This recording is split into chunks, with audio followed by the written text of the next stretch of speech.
So I've been looking forward to this conversation, Chalapathy, and I'm delighted to have this opportunity to share this wonderful book with the audience here. And I'd like to start from the beginning, Chalapathy. So one of the most moving things about the book is the sense that it's been a labor of love, that you point out at the beginning that you've worked on this for 40 years. So what is it about VOC that captured your imagination first as a schoolboy? Vanakkam, good afternoon. VOC's life is a very tragic life. He dreamt the impossible, had a full run of it, and then his dream was crushed. His name is a household name in Tamil Nadu, right? There is not a town which does not have a VOC street, VOC Nagar, VOC park, etc. But if you look at textbooks published by NCERT, the CBSE textbooks, outside Tamil Nadu, he is unknown. So this was the spur for me to get interested in him. So something like 43 years ago, I started this journey. I went looking for material about him, found new records, wrote about him over the years in Tamil. But during the pandemic, I decided that there should be a book in English. And that is the origin of this book. As you say, yes, it is more than a labor of love because this has shaped my life. The search for VOC, starting from the age of 14 down to now. Whatever I have done, the roots lie in my search for his life, his achievements, and his failures. So you've written so much else in the interim. Has this always been with you, this project, all the way along the other books you've been writing on other subjects? As I said, I became a historian because of my work on Chidambaram Pillai. So in my search for my understanding of V.O. Chidambaram Pillai, I tried to study Tamil history. Then it became my profession. But I was not prepared to write about him in full because I thought I should train myself, equip myself. After 40 years, I realized that, it is not possible for me to equip myself at all. You have to make do with what is available. But jokes apart, it was the pandemic that, I felt, everybody felt mortal. We felt time was running out and then it had to be written. So even though I have written 6 or 7 books on VOC in Tamil, this time I decided I have to write it in English so that it is available to a non-Tamil audience. And I chose this one particular aspect of his life.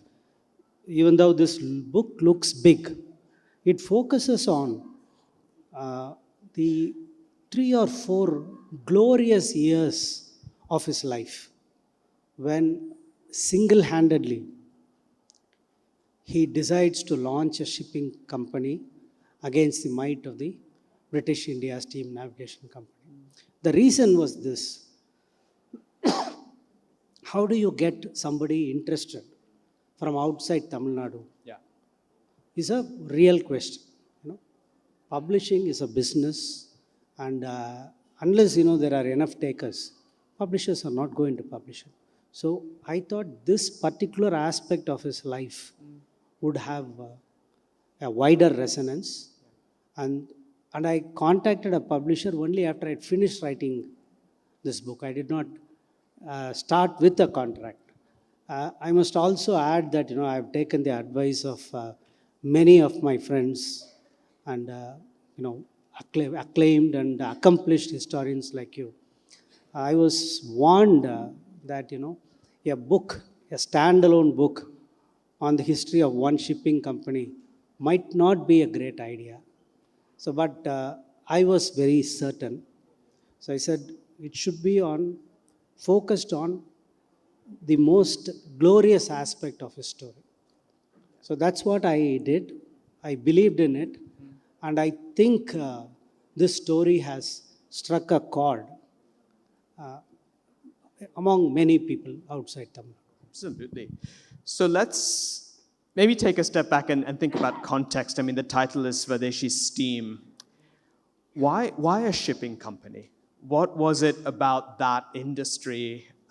What is it about shipping that is so important to colonial power so that becomes the way VOC decides to challenge the might of the British Empire?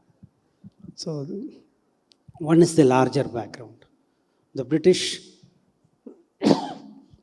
Empire was a naval empire. You know this better than anybody else. You have written about it so extensively, and I have cited you in many places in the book, and I have learnt a lot from you. So the British Empire was a naval empire. It was a mercantile empire. It ruled the seas, and it did not give any quarter to any other naval power. They were all shown their place over the centuries. And with the coming of steam and steamships, their power became manifold. So this is very much known. The relationship between the metropole and the colonies was one of expropriation. And this expropriation did not happen through the internet in terms of numbers. It was actually a physical transfer of wealth. And this transfer of wealth took place through these massive ships. So this is the larger context.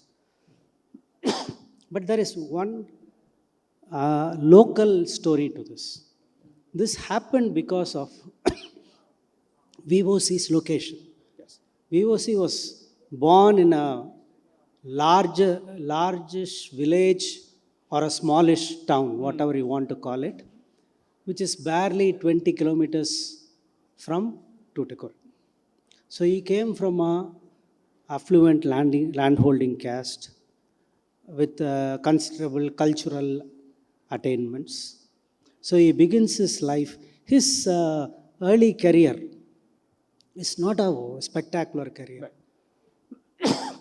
He is not a graduate, he is a matriculate. He passes the matriculation very late.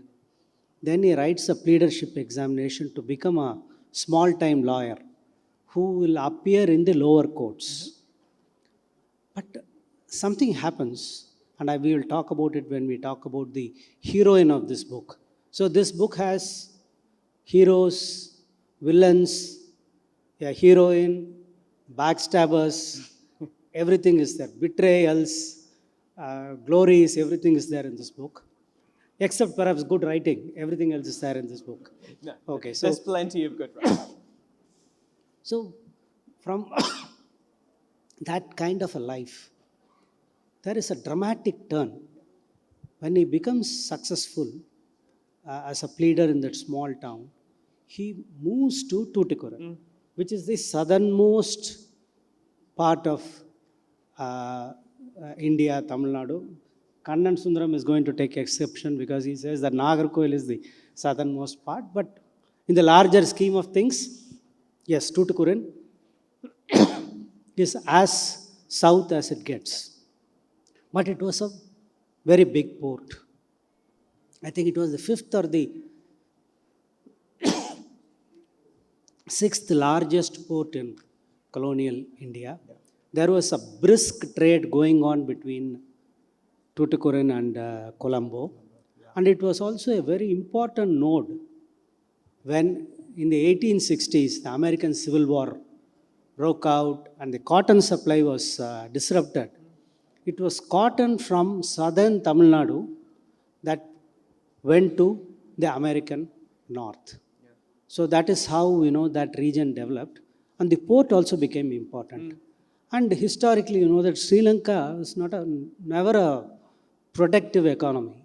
No, it relied on imports to run the whole economy. So because he happened to be there at that moment, I think he chose this particular line. And the other larger context is that the Swadeshi movement begins in 1905. But Chidambaram Pillai's life is very interesting. Right from the age of 21, he says that he is familiar with the various happenings in India. He is a very avid newspaper reader. So there was no WhatsApp to corrupt his mind. So he was reading newspapers, and looks like he was reading the best newspapers that were available. And he was also steeped in Tamil literature. This is something that we will come to shortly. So he was aware of what was happening. And there was also the influence of the Ramakrishna movement, the Ramakrishna mission. So he meets the primary disciple of Sri Ramakrishna Paramahamsa. So everybody would immediately think of Vivekananda. Yes, Vivekananda was the most illustrious of Ramakrishna Paramahamsa's disciples. But the earliest disciple was Ramakrishnananda. So he says that when he met him, the seed of Swadeshi was sown in him. So this must have been sometime in 1903, 1902, whatever. So when the Swadeshi movement breaks out, he launches this spectacular company. But what we really cannot explain as historians is that, yes, Swadeshi movement's foundation was that you have to boycott foreign goods and produce on your own. But what kind of production was going on in 1904 or 1905? People were producing Swadeshi buttons, Swadeshi bangles, Swadeshi soap, Swadeshi, all kinds of little Swadeshi things, Swadeshi candles, etc. But Chidambaram Pillai thinks of something spectacular. So he decides to launch a shipping company, and there is also a context for it. We really don't know why he actually started it, but the context is very clear. He is a successful pleader in that town. He is having a very good practice. He is making as much as 400 or 500 rupees per month. But he is also in touch with the local traders. So this relationship between the British India Steam Navigation Company and the local traders, it was a very exploitative company. We all know that. The BIS, the British India Company, had a complete monopoly on the coastal trade. They had the mail contract. They had a monopoly over moving plantation labor, which is part of your story also. So in every sense, they were dominating. And to add to it, they treated the local traders very badly. So racist insults were very common. I think all of these come together, but still does that explain the forming of this big dream? I don't know. But that is precisely what he does. 1906, he launches or starts the shipping venture. And I think one of the things that's so compelling about the book is that element of mystery. Even if we know the context, there's still a leap that takes place. There's a transformation. He goes from small town pleader to major national leader in a very short period of time, with what seems, if we look back, an astonishingly ambitious project. Who would take on such a thing? So it's really sort of remarkable. We're talking about how steeped VOC was in Tamil literature, and VOC's own verse autobiography is, of course, a major source about his life. How did you approach reading it? You discussed some of the constraints of that form, that genre. So how did you sort of tackle that text? So before I actually talk about his autobiography, I have to say, the difficulty of writing this book was that information was very sparse. There were many reasons for it. One was the fact that it was a failure. In the sense, it was a commercial failure. It was an ideological success. It was an idealist success. But it was a financial failure. And as we all know, success has many fathers. Failure is an orphan. But even more tragically, because VOC was jailed and he was given this draconian sentence of 2 life imprisonments. You are hearing me right, okay? A man has only 1 life, but he is given 2 life imprisonments. So immediately after that, when that verdict is announced, most of his friends and associates develop cold feet and they destroy the records that they have. Even then, something would have survived.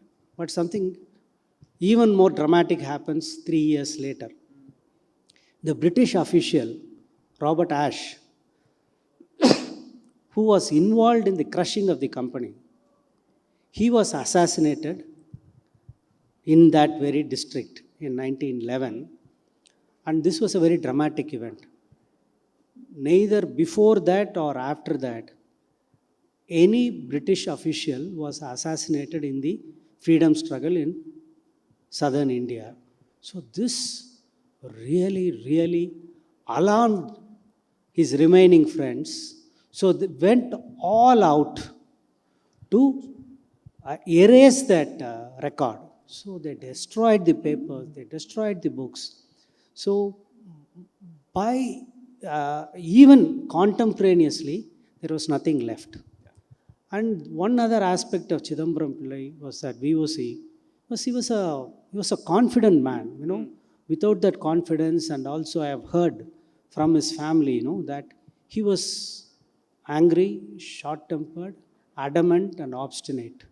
These are all the qualities which explains, a reckless venture like starting a shipping company, because nobody in his right mind would plan to have a shipping company, least of all against the British behemoth. So during his lifetime, he lived for 27 years after this company. Yeah. He never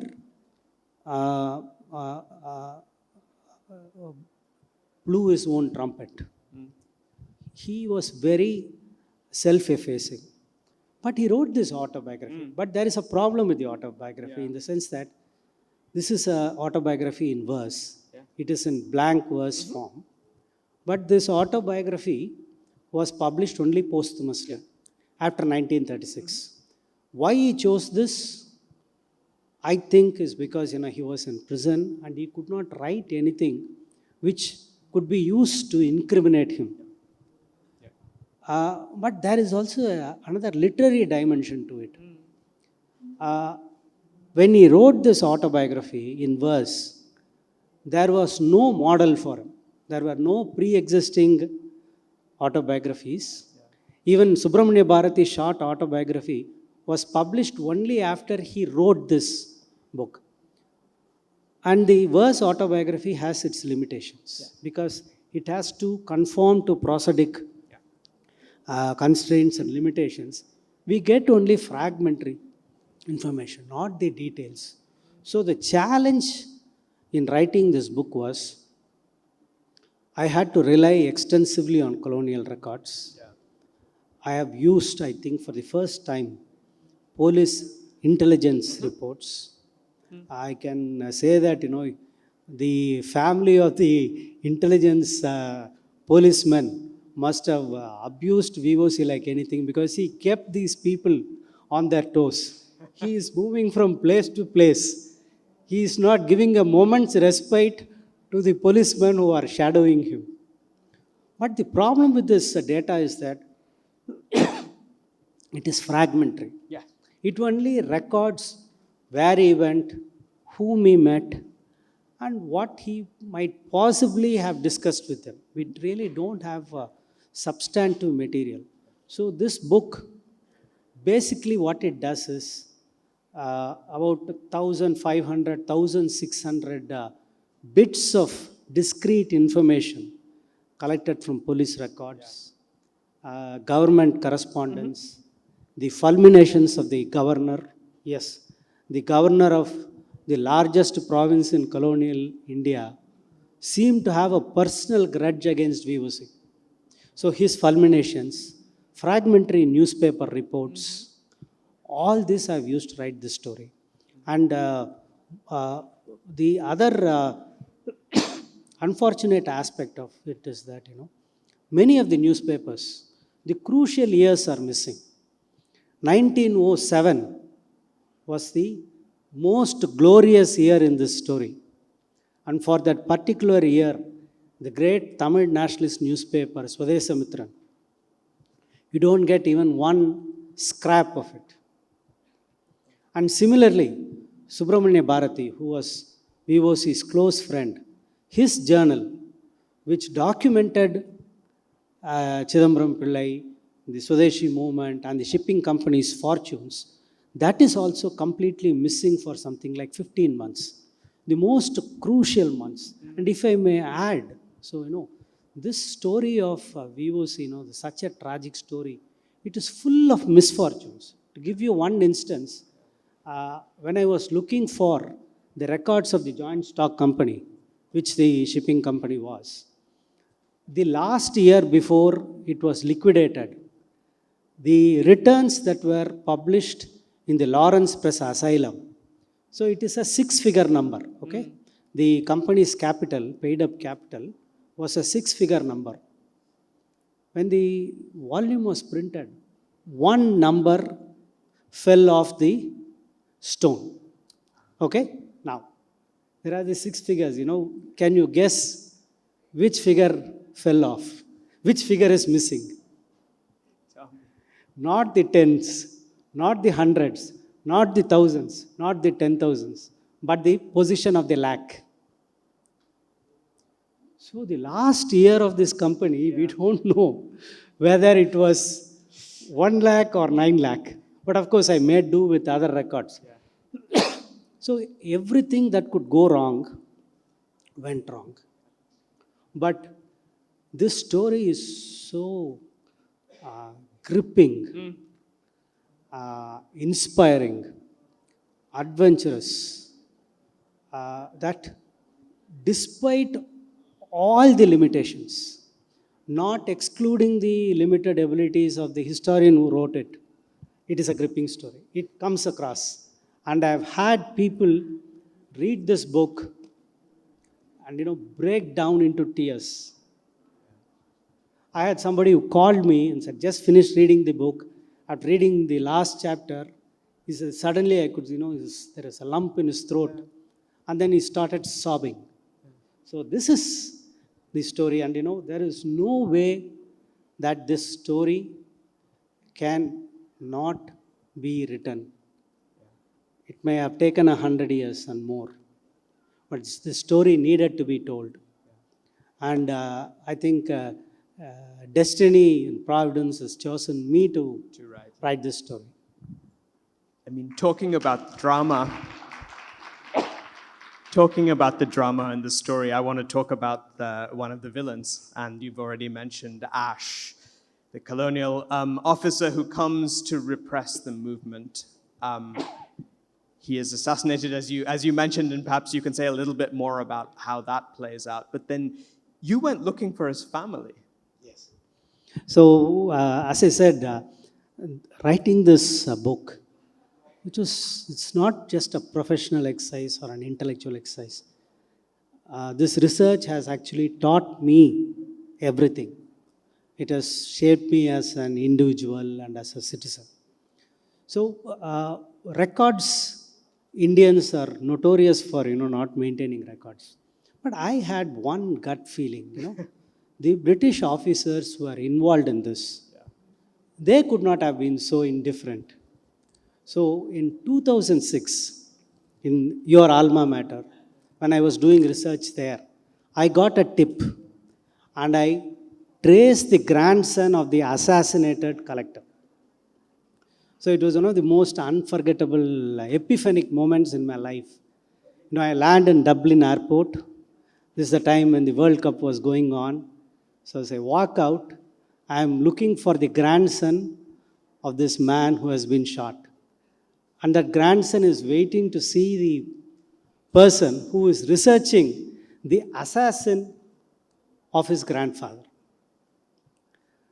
After these initial moments of, unease and tension, we got into a conversation, and it was a very moving interaction that we had. He wanted to know why his grandfather was killed. Yes. He told me the family side of the story, and amazingly, he had boxes and boxes of material.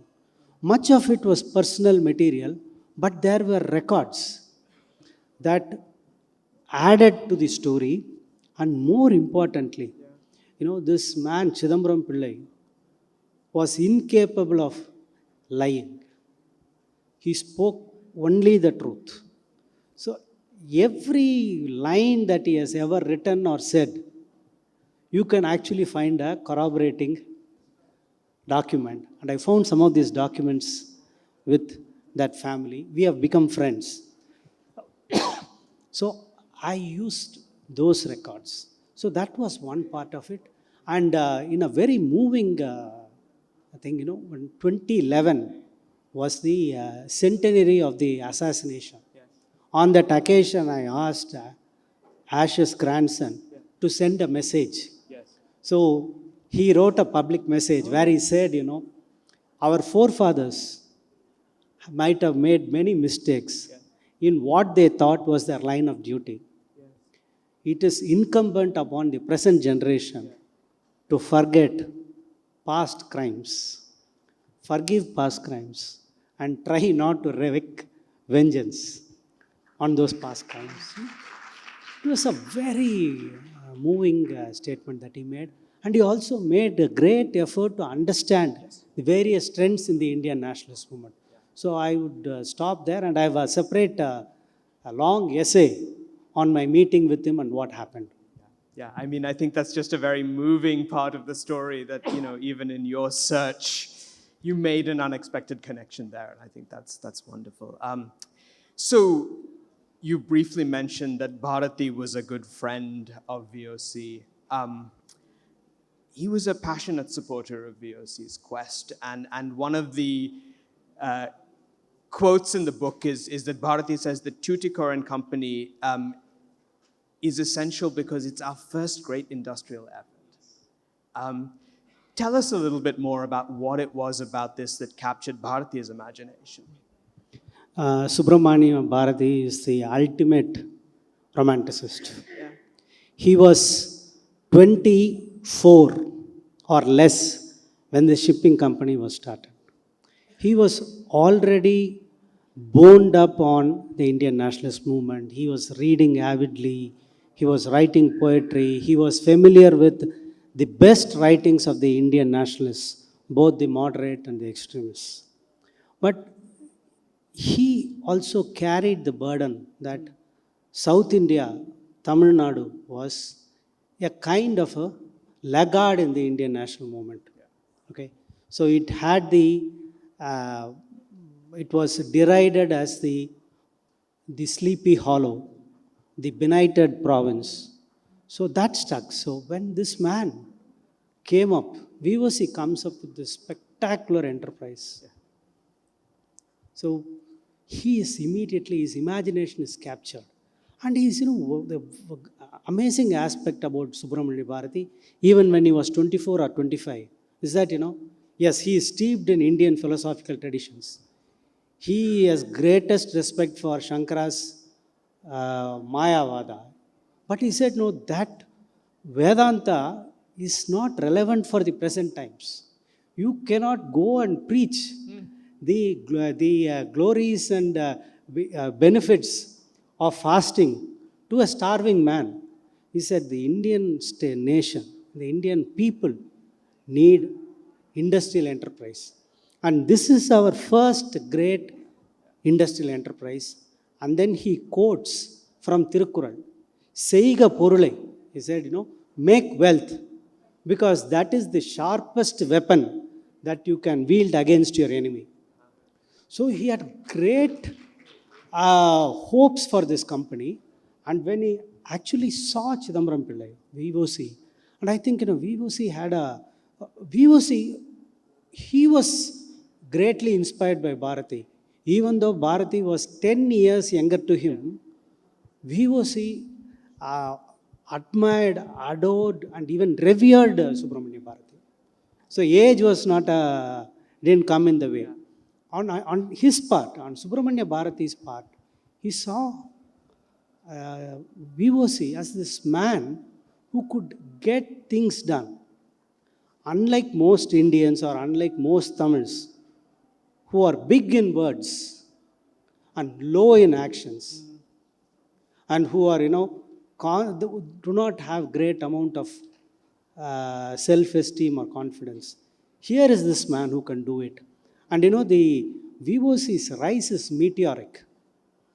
In 1906, when his name first appears in a newspaper, he is described as one Mr. V.O. Chidambaram Pillai. Yes. In 18 months' time, you have Aurobindo Ghosh publishing his photograph on the front page of Bande Mataram. Publishing a photograph, and that too on the front page in 1908 is something spectacular. And it is titled, he said, "Well done, Chidambaram." And so for a while, the entire India is captivated by the heroism of this man. But the tragic aspect is, within a year's time, everybody forgets him. Amrit Bazar Patrika, which is reporting the court trial on a day-to-day basis, after 10, 20 years, he's forgotten. And he's revived in a very different fashion. That is the subject of a different story. But VOC lives for 24 years after his prison life. And during this time, very few actually know the full story of this shipping company. And I would say that only now, in historical hindsight, gathering all the materials, from the material of the intelligence policeman to the exchange between Morley and Minto, I have been able to piece together this story. So another part of the story which few people will know until they read your wonderful book is, of course, the role played by VOC's wife, Meenakshi. Could you tell us more about that? I would say that, even though I have lived with VOC and his family for over 40 years, it was only during the writing. You as a historian know, we have collected all the material, but when we write, at that particular moment, some magic happens. And something that you yourself, the historian himself or herself did not realize, actually comes to life. And for me, it was Meenakshi, VOC's wife. See, VOC was married first.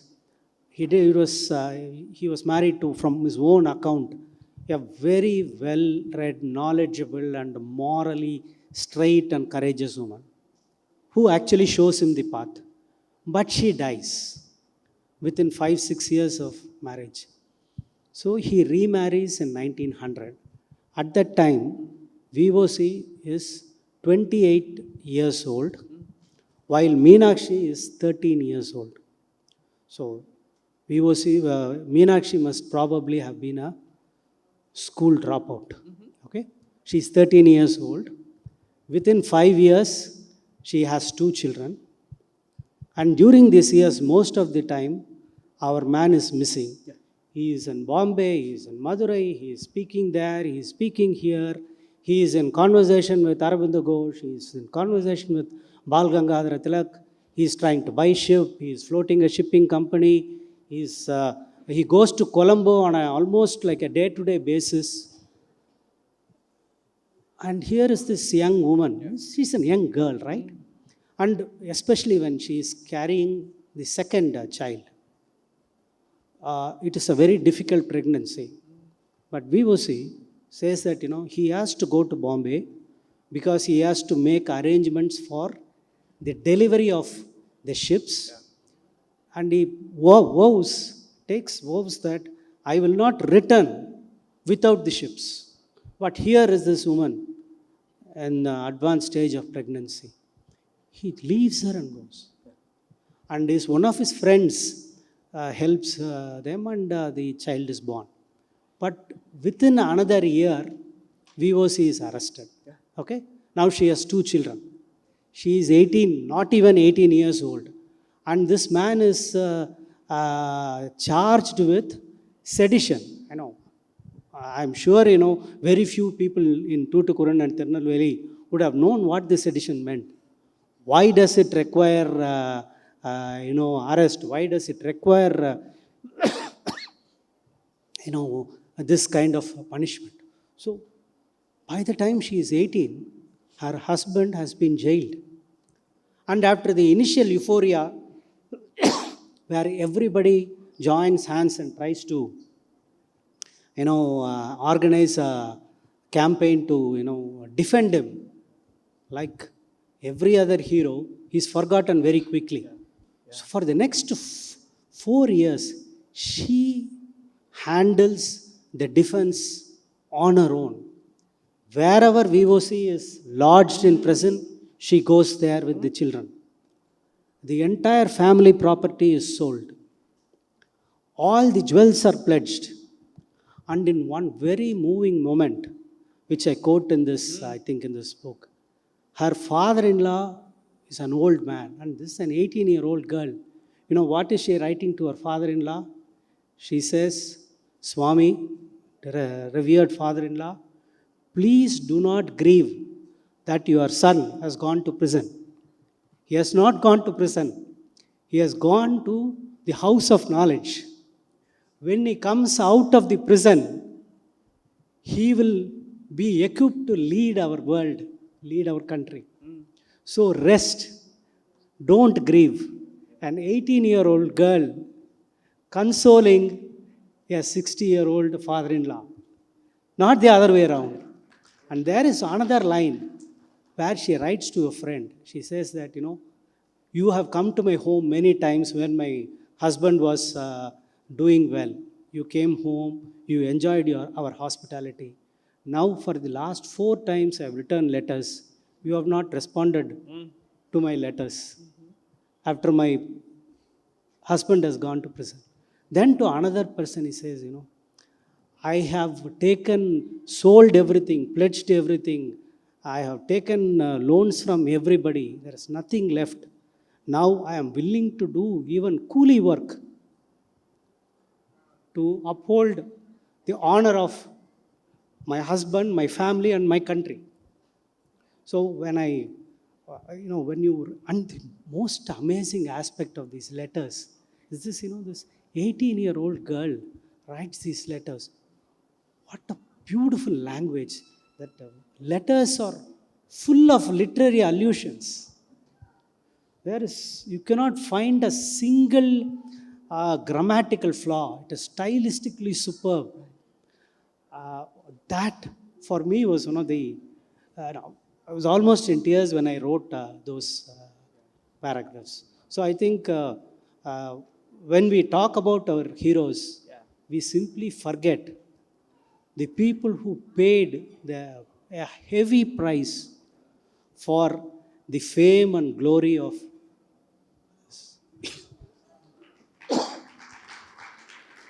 We have just a few minutes left, so I think we might collect a few questions. I think I'm going to take 3 questions, and then we'll let Chalapathy finish off by answering them. One over here, please.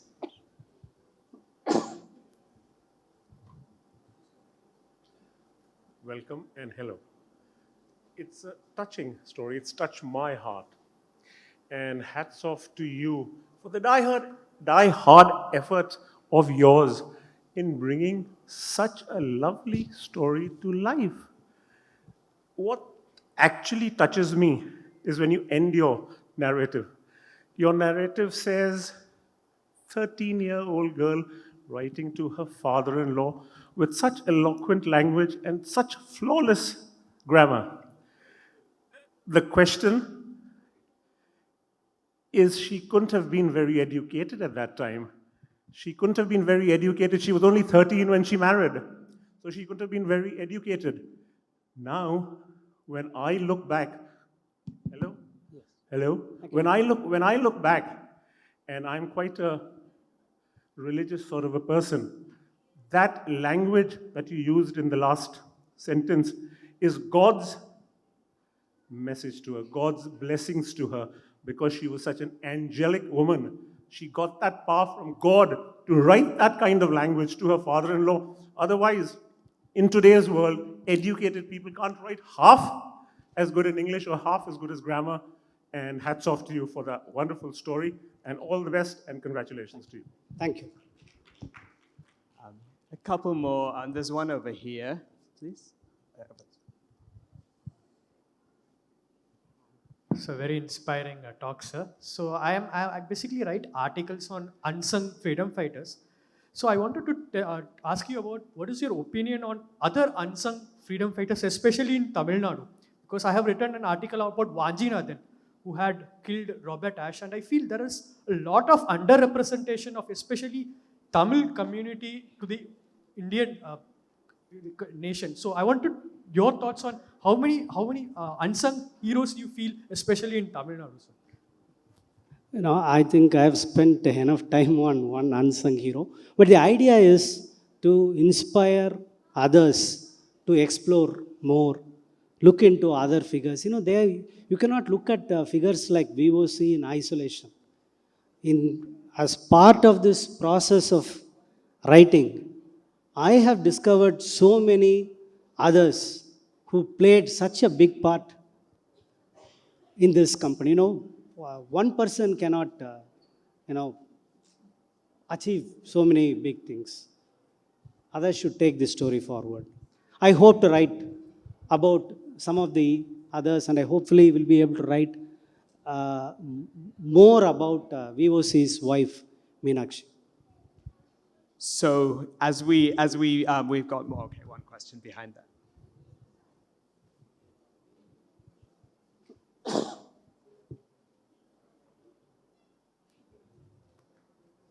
Thank you so much.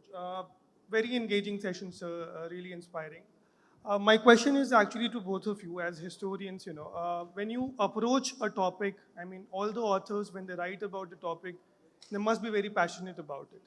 Especially as historians, when you have, sir, given so many years to a topic, I want to understand as a reader, how does objectivity come into picture? How are authors able to, keep away with their personal ideologies and biases when they are writing about history? And as a reader, how should I be aware about that? No, this would be a topic for a separate lecture. I'm sure, Sunil, you will also respond. But in brief, in today's context, I would say that the tension between being faithful to the documents, your documentation, but at the same time, your empathy and your passion. This tension is what produces a good work. If the tension doesn't exist, the writing would be extremely poor. Even a great story, an astonishing story would actually fall flat if that tension is not there. I'm sure you would have. I completely agree. I don't think we need to choose between objectivity on the one side and personal engagement on the other. In fact, I think it is possible to have a strong empathy and investment in the stories that we tell, while also being as rigorous and as careful as we can in documenting them and in capturing a variety of perspectives on that. So as we reach the end of our time, one final question to you, Chalapathy. What's next? Hopefully, I will write one more book on VOC, where Meenakshi will figure very prominently. I am also, as you know, working on a biography of Periyar. There are so many stories to be told, and I hope to deliver as much as I can. I take this opportunity to thank JLF, and I am also both delighted and honored that I am in conversation with probably one of the finest historians that I have known. Sunil Amrith I've learned so much from him. Don't be misled by his youthful looks. He's a very mature historian. Thank you, Sunil, for this opportunity.